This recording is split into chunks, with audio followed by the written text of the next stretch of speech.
Les faits sont têtus dans le domaine des situations d'urgence sanitaire en Afrique, comme un éternel recommencement. En ce mois d'octobre 2017, dans la région africaine de l'Organisation mondiale de la santé, OMS-AFRO, qui compte 47 États membres, une trentaine d'épidémies étaient déclarées, une dizaine de crises humanitaires enregistrées et une quarantaine d'événements étaient considérés dans la région comme comportant des risques pour la santé publique pouvant nuire à la santé des populations humaines, susceptibles de se propager au niveau international ou présentant un danger grave et direct. Et tout cela, moins de 2 ans après la catastrophe d'Ebola et ses 11 000 décès. L'Organisation mondiale de la santé, dont l'une des principales responsabilités est d'administrer le régime mondial de lutte contre la propagation internationale des maladies, a bien sûr renforcé ses capacités d'intervention et de riposte. Il est vrai que l'OMS se relevait des turbulences qui l'avaient ébranlé dans la gestion controversée de l'épidémie Ebola en Afrique de l'Ouest. En tirant les leçons de cette malheureuse expérience, des rencontres régionales ont été organisées pour partager de nouvelles stratégies d'intervention, remobiliser et redynamiser par ailleurs les équipes dans les États de la région africaine. Notre mission principale, c'est de sauver des vies, donc prévenir les cas de maladies et de décès évitables lors des situations d'urgence ou des situations de risque sanitaire. Donc, nous travaillons avec les pays pour renforcer leurs capacités, pour être en mesure de faire de la prévention d'abord, parce que la première action de santé publique, c'est la prévention. À côté de cela, nous renforçons les capacités pour pouvoir détecter à temps ces urgences de santé publique et de pouvoir y répondre avec toute l'énergie qu'il faut avant que ça ne dégénère et que ça ne devienne une urgence de grande envergure. Dans l'immense bâtiment du bureau régional de l'OMS pour l'Afrique, basé à Brazzaville au Congo, un espace a été aménagé et équipé des meilleures technologies de communication pour gérer les situations d'urgence sanitaire, le Shock Room. Bienvenue au Centre stratégique d'opérations sanitaires de la région africaine de l'OMS. C'est un centre névralgique où toutes les urgences publiques sont gérées.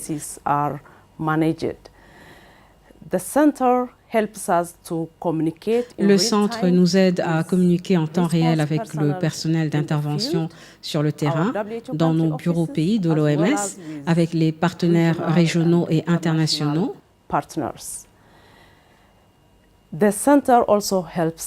Le centre nous permet également d'obtenir des informations en temps réel sur le terrain, à prendre des décisions stratégiques. Et à partir des informations que nous recevons, nous savons quel type de ressources, quel type de soutien sont exigés par les pays. Ce centre transformé en véritable QG a été créé en 2010. Il est connecté à tous les 47 bureaux pays de la région africaine de l'OMS. C'est là que se préparent et se coordonnent les interventions d'urgence sanitaire. Il y a ici tous les experts dont l'événement du jour requiert les compétences.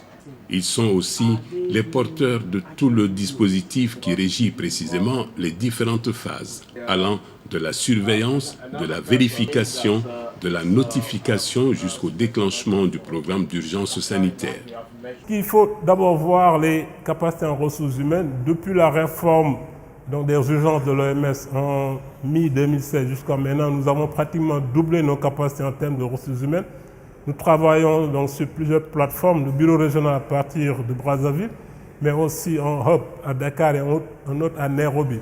Donc nous utilisons aussi notre capacité logistique avec des réserves de stock que nous avons à Dakar, à Harare et dans d'autres zones qui sont même en dehors de la région qui constituent des réserves globales.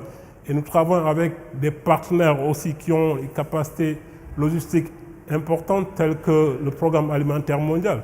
Par exemple, récemment, lors de l'épidémie de fièvre Ebola en République démocratique du Congo, nous avons utilisé les avions du PAM avec, bien sûr, le financement de l'OMS pour pouvoir être déployés très rapidement sur des zones très reculées et difficiles d'accès. Donc, nous continuons à utiliser les mécanismes de réponse aux urgences et nous avons fait beaucoup de progrès entre l'année dernière et aujourd'hui. Revenons au point de départ, les États membres de la région. L'OMS les aide à leur demande à acquérir, à renforcer et à maintenir la capacité de détecter, d'évaluer, de notifier et de déclarer des événements. Le bureau régional de l'OMS pour Afrique a mis en place le programme sanitaire des urgences qui a pour objectif d'amener les pays à une alerte précoce, une détection rapide afin de mener donc des réponses, une riposte efficace et rapide également. Donc mon unité, mon programme s'occupe essentiellement de la préparation.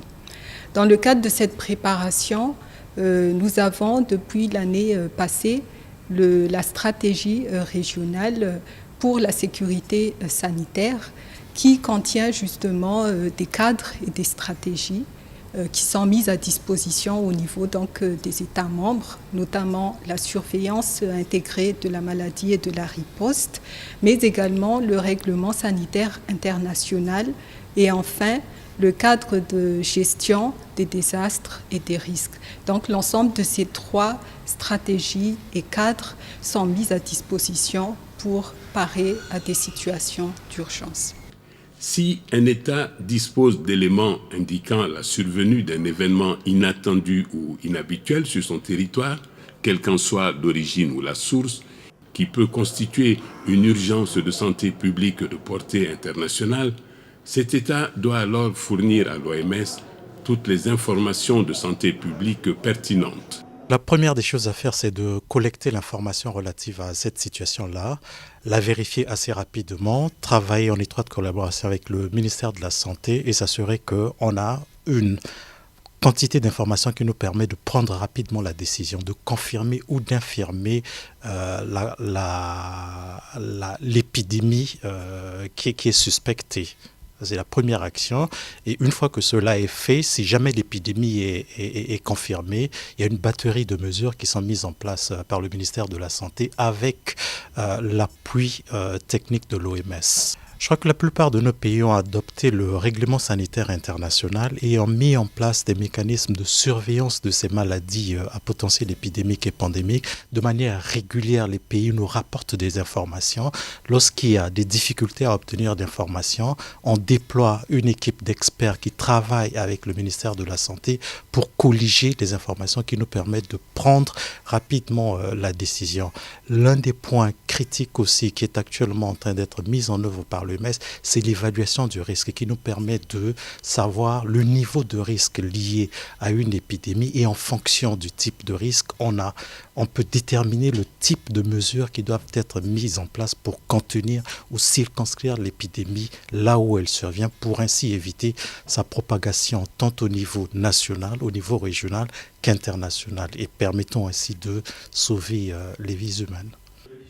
Lorsque l'OMS est informée d'un événement pouvant constituer une urgence de santé publique de portée internationale, elle propose de collaborer avec l'État concerné à l'évaluation du risque de propagation internationale de maladies, de l'entrave au trafic international qui pourrait être créé et de l'adéquation des mesures de lutte. Ces activités peuvent inclure une collaboration avec d'autres organisations de normalisation et l'offre de mobiliser une assistance internationale afin d'aider les autorités nationales à conduire et à coordonner les évaluations sur place. Pour rentrer en action, on utilise les informations recueillies par le département qui gère l'information et donc on essaie de mettre sur une échelle le niveau d'intervention requis de l'OMS. Donc on part d'une échelle de 1 à 3. Donc l'échelle au niveau 2, qu'on appelle le grade 2, il s'agit d'une réponse qui vient principalement du bureau régional avec l'appui du siège. Et le niveau 3, c'est une urgence majeure où le siège, la région et même les autres régions de l'OMS apportent un appui pour répondre. Et donc l'objectif de ce déploiement, c'est de pouvoir appuyer le ministère de la Santé à travers diverses fonctions. D'abord, la fonction de coordination des partenaires. Les partenaires qui arrivent, on doit leur dire ce qu'ils doivent faire pour arrêter l'épidémie. Ensuite, on a l'appui technique en fonction du type de catastrophe ou bien du type d'épidémie, on a des experts spécialisés dans ce sens-là qui sont déployés. Et on déploie aussi l'équipe qui gère l'information parce qu'il faut suivre l'épidémie. Est-ce que la tendance est à la hausse, à la baisse? Quels sont les facteurs de risque pour lesquels il faut communiquer avec la population? Quels sont les nouveaux points chauds où il faut rapidement faire de la mobilisation sociale. Et donc, tous ces aspects ont besoin d'une gestion. Et puis, ensuite, nous avons l'appui logistique qui est nécessaire pour déployer toute cette équipe sur le terrain. Les urgences se multiplient dans la région africaine de l'OMS. Des épidémies qui ont disparu de la plupart des continents sont encore présentes en Afrique. Pire, certaines déclarées éradiquées réapparaissent. Au niveau de la région africaine, il y a des contraintes importantes qui méritent d'être soulignées. Quand on regarde les déterminants de ces problèmes de santé, vous voyez, aujourd'hui, on a par exemple des épidémies de choléra dans au moins une dizaine ou une quinzaine de pays, parce que tout simplement les populations n'ont pas accès à l'eau potable. Et des problèmes d'assainissement se posent. Et ça, c'est de la responsabilité des gouvernements, au-delà même du secteur de la santé. Donc il est important que ces actions de prévention soient mises en place. Et pour protéger les populations, il est important que les gouvernements investissent plus dans la santé et dans la sécurité sanitaire.